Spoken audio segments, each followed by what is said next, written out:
Gas explosion at hindi pagsabog ng bomba ang nangyari sa Tuserendra noong May 31 ayon kay DILG Secretary Mar Rojas. Sa pagsusuri kasi ng Interagency Task Force sa pangunguna ng DILG o ng Department of Interior and Local Government, wala raw silang nakitang anumang senyales na bomba ang ginamit sa pinangyarihan ng pagsabog.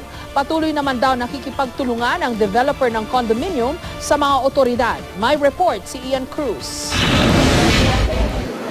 Sa investigasyon ng DILG sa Unit 501B ng Tuserendra, 5 paraan ang ginamit para tiyaking hindi bomba ang sumabog.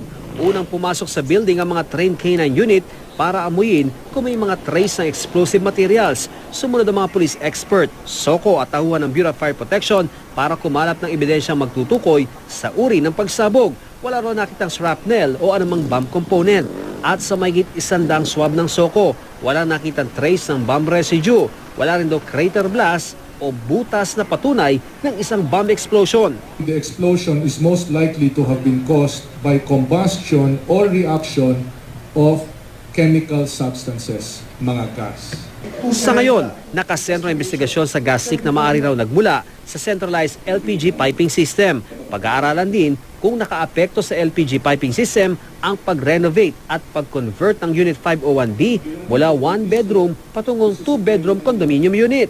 Sang-ayon si Dr. C.P. David, isang geoscientist ng DOST, sa inisyal na investigasyon ng Interagency Task Force. Sa sariling investigasyon ng kanyang grupo sa Unit 501B, napansin daw nilang walang masyadong sunog na naganap sa loob ng unit. Mabilis daw naapula ang apoy at walang masyadong abong na iwan. The characteristics of the explosion that occurred in Serendra are consistent with the gas explosion. The impact is widespread, Even if you can pinpoint where the explosion initially occurred, the area that was affected was rather large. Ayon pa kay David, sumingaw ang gas leak papasok sa condominium unit na sumama sa hangin at sinundan ng tinatawag nilang source of ignition, ang naging sanhi ng pagsabog. Magkaroon lang daw ng 2 hanggang 10% propane ang isang kwarto. Pwede na itong magdulot ng pagsabog kung may igniter o spark na magpapasiklab sa gas.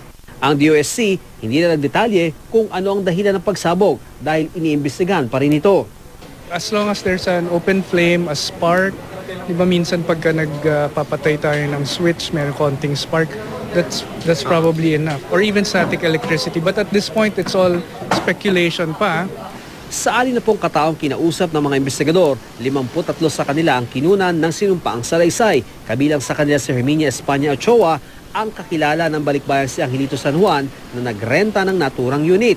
Nasa ICU pa rin si San Juan na nagtamo ng second-degree burns sa halos buong katawan niya.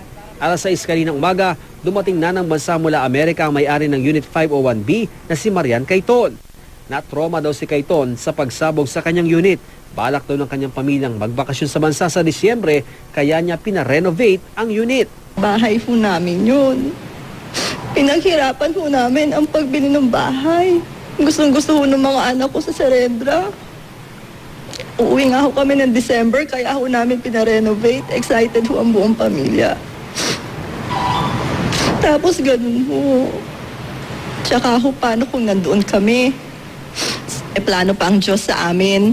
Kasi hindi nangyari. Kasi I was there exactly 1 week before the blast.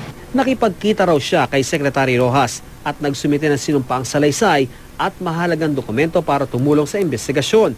Git ni Attorney Raymond Fortun, walang partisipasyon ng kanyang kliyente sa pagsabog.